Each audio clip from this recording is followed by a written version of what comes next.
Mesditën e të premtes më 17 shkurt, me rastin e 15 vjetorit të pavarësisë së Kosovës, në Queen's Park, në sheshin përpara Parlamentit të Ontarios në Toronto, u mbajt ajo që njihet si Flag Raising Ceremony. Ceremonia organizohej nga drejtuesit e Parlamentit në bashkëpunim me konsullatën e përgjithshme të Kosovës në Toronto. Në vazhdim po ju sjellim pjesë nga fjalimet e rastit.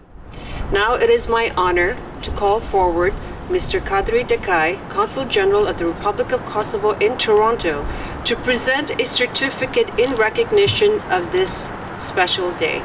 In celebration of Kosovo Independence Day, it is my great pleasure to send you heartfelt congratulations for this important occasion, Honorable Ted Arnott, Speaker of the Legislative Assembly of Ontario. Thank you very much. Finally, before I pass it on, I just want to say a few quick words. I want to say how wonderful it is to join here once again. Many of you know I have a very special relationship with the people of Kosovo, and in fact since the last flag raising that we had here, we have welcomed in my family our new sister-in-law nga Kosova, nga Gjakova. Ju dua shumë dhe gëzuar fasin e Pavarësisë. Me që është hera parë që prezentohem si konsul i përgjithshëm në Toronto, lejoni të nderuar pjesëmarrës që që jeni këtu prezent për dhe ju që na shikoni përmes mediave, të ju uroj të gjithëve shqiptarëve kudo që janë urime festën e pavarësisë, urime 15 vjetorin, duke ju dëshiruar që Kosova të jetoj sa vetë toka. Andaj ju lutem që aty ku jemi të ndajmë, të mundohemi dhe të kontribuojmë sa të mundim për Kosovën tonë. Në emër të ambasadës në Ottawa, në emër të gjitha institucioneve të Kosovës, urime dhe njëherë gëzuar e paqen për jetë më të pavarësinë. Well, welcome everybody and thank you for being here today. Consul General, distinguished guests, ladies and gentlemen. We gather today to mark one of the most significant events in the late 20th century. Yet it is a story that too few people, even today, know a great deal about. That despite the fact that the declaration of independence of Kosovo was an event driven both by tragedy and the aftershocks of historic change across the Balkans, broader Europe and Russia, and that each of these upheavals in history would together come to change the world.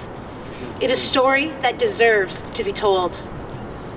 On February 17, 2008, Kosovo declared its independence from Serbia in the wake of a conflict that rained down terror for little more than a year between Kosovo, Albanian rebels, and the forces of Serbia and Montenegro, and then Yugoslavia. Historians say it was the bloodiest conflict in European soil up to that point, at least sadly, since World War II. It only ended by NATO intervention and a score of airstrikes that finally drove these Yugoslav forces from Kosovo. And to this day, the chief perpetrator, Slobodan Milosevic, is regarded as one of the great war criminals of modern history. Kosovo's declaration of independence was recognized by more than 100 member countries of the United Nations and a strong majority of members of the EU. Its legitimacy is therefore unquestioned, as Kosovo's standing as a symbol of both freedom from ethnic hatreds and a hope of the human spirit around the world. They say that those who fail to learn from history are doomed to repeat it. I would like to add that the future may be equally bleak for those who have never learned their history in the first place.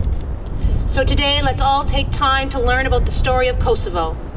Let's speak to those who are there and those who have since made Ontario their home. Let's reflect on the lessons and the ruins left behind by tyranny and ethnic hatreds.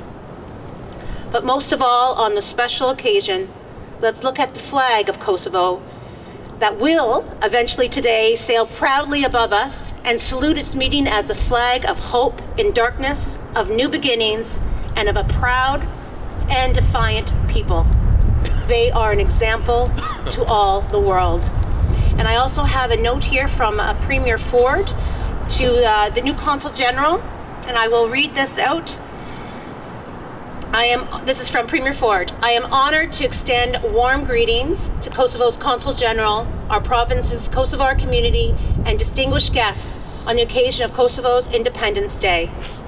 On this day, Kosovars and ethnic Albanians around the globe celebrate their freedoms and commemorate the declaration of this Balkan nation's independence in 2008. I salute your fortitude and resilience in reaching this milestone in your young country's history. This event is an opportunity to reflect on the fulfillment of Kosovo's dream of freedom and to take pride in the heritage that you share. It is also an opportunity to celebrate the friendship and partnership between our two jurisdictions. The people of this great province are proud to join you in marking this special day. Best wishes for a memorable celebration, Premier Doug Ford. Thank you.